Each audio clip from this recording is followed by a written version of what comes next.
الحمد للہ وکفی وسلام علی عبادہ الذین اصطفی اما بعد فاعوذ باللہ من الشیطان الرجیم بسم اللہ الرحمن الرحیم قال اللہ تعالی اذا جاء اجلهم فلا يستأخرون ساعة ولا يستقدمون رب اشرح لی صدری ویسر لی امری واحلل عقدۃ من لسانی یفقہوا قولی۔ میرے محترم بزرگوں اور سامعین، ابھی اس فقیر نے آپ کے سامنے قرآن پاک کی آیت مبارکہ پڑھی، اذا جاء اجلهم فلا يستأخرون ساعة ولا يستقدمون۔ جب کسی شخص کی موت کا مقرر وقت آ جاتا ہے تو پھر ایک ساتھ بھی ادھر نہیں ہو سکتی اور ایک ساتھ ادھر نہیں ہو سکتی۔ انسان کی زندگی ہوا میں رکھے ہوئے چراغ کے مانند ہے۔ بوڑھا آدمی چراغ سحر ہے تو جوان آدمی چراغ شام ہے۔ جس طرح ہوا کے جھونکوں میں رکھا ہوا چراغ ایک ہی جھونکے کا محتاج ہوتا ہے، اس طرح انسان کی زندگی ایک ہی پل کی محتاج ہوتی ہے۔ پلک جھپکنے کی دیر میں انسان اس جہاں سے اگلے جہاں میں پہنچ جاتا ہے۔ چنانچہ چند نوجوان صحابہ کرام حضور اکرم صلی اللہ علیہ وسلم کی خدمت میں حاضر ہوئے اور عرض کیا، اے اللہ کے نبی، انسانوں میں سب سے زیادہ عقل مند اور سمجھدار کون ہے؟ آپ صلی اللہ علیہ وسلم نے فرمایا، اکثرہم ذکرا للموت و اکثرہم استعدادا للموت۔ وہ جو موت کو کثرت سے یاد کرنے والے ہوں اور جو موت کی سب سے زیادہ تیاری کرنے والے ہوں۔ میرے محترم بزرگوں، دوستوں، اس دنیا کے اندر ہمیں عارضی طور پر بھیجا گیا ہے اور ہم یہاں پر ایک مسافر ہیں اور کسی وقت بھی ہماری موت آ سکتی ہے۔ اس کے لیے ہمیں موت کی تیاری کرنی پڑے گی۔ موت کی تیاری کس طرح سے کرنی ہے، اس کے لیے ہمیں ہمارے آقا حضور اکرم صلی اللہ علیہ وسلم کی اتباع کرنی پڑے گی۔ حدیث پاک میں آتا ہے، ہمارے آقا حضور اکرم صلی اللہ علیہ وسلم نے فرمایا، قال النبی صلی اللہ علیہ وسلم، الدنیا سجن المؤمن و جنت الکافر۔ دنیا مومنوں کے لیے قید خانہ ہے اور کافروں کے لیے جنت۔ یعنی مومن اللہ اور اس کے رسول پر ایمان لانے کے بعد اللہ تعالیٰ کے احکام اور رسول اللہ صلی اللہ علیہ وسلم کے طریقوں پر عمل کرنے کا عہد کر لیتا ہے۔ اس طرح ایک قیدی قید خانے میں اپنی من مرضی نہیں کر سکتا، اسی طرح مومن بندے کو بھی دنیا میں اپنی مرضی کرنے کا کوئی اختیار نہیں ہے۔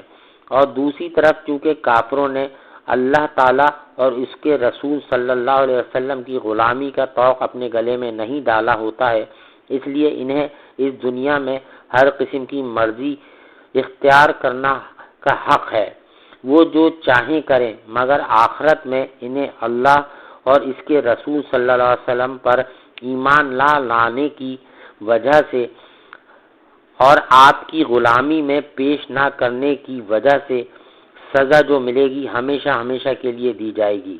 اور مومن بندہ چونکہ دنیا میں اپنی مرضی کو اللہ رب العزت کی مرضی میں گم کر دیتا ہے، اس لیے آخرت میں اس کے لیے ہر خواہش کا احترام کیا جائے گا اور اس کو عزت اور تعظیم دی جائے گی۔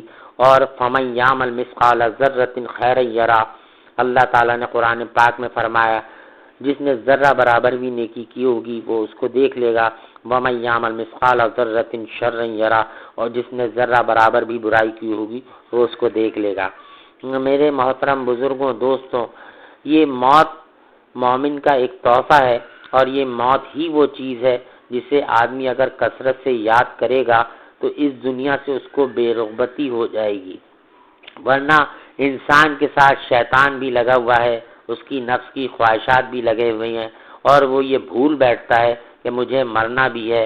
ساری زندگی اپنی غفلت کے اندر، دنیا داری کے اندر، تجارت کے اندر، بیوی بچوں کے اندر غافل ہو کر اپنی زندگی گزار رہا ہوتا ہے، تو یہ بات بھول جاتا ہے کہ کل نفس ذائقۃ الموت، ہر شخص کو موت کا ذائقہ چکھنا ہے اور یہ ذائقہ یا تو کڑوا ہوگا یا پھر میٹھا ہوگا۔ یہ اس کے اعمال کے اوپر دار و مدار ہے۔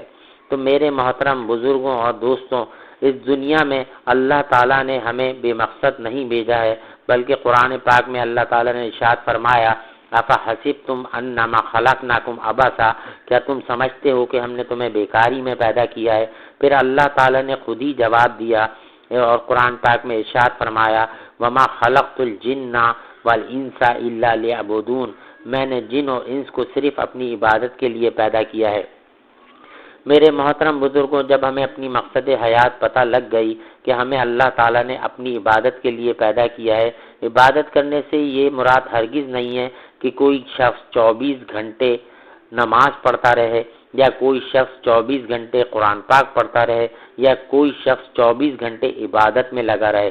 ہاں، اس کا جو طریقہ ہے وہ یہ ہے کہ ہمیں اپنی پوری زندگی جو ہے عین شریعت کے مطابق، جس طرح ہمارے آقا حضور اکرم صلی اللہ علیہ وسلم نے شریعت پر چلتے ہوئے اپنی پوری زندگی گزاری، اور ہمارے لیے ایک وہ سیمپل ہیں، ایک نمونہ ہے۔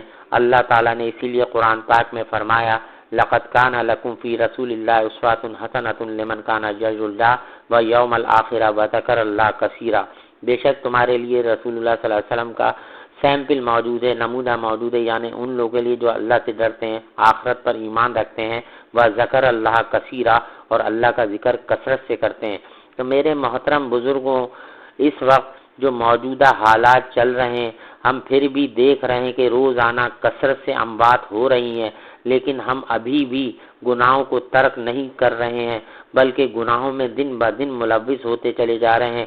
کرونا کی جیسی صورت پیدا ہو گئی ہے، کرونا جیسا مرض یہاں پر عام ہوتا جا رہا ہے پوری دنیا کے اندر۔ در حقیقت کرونا ہے کیا؟ کرونا ہمارے اعمال کا نتیجہ ہے۔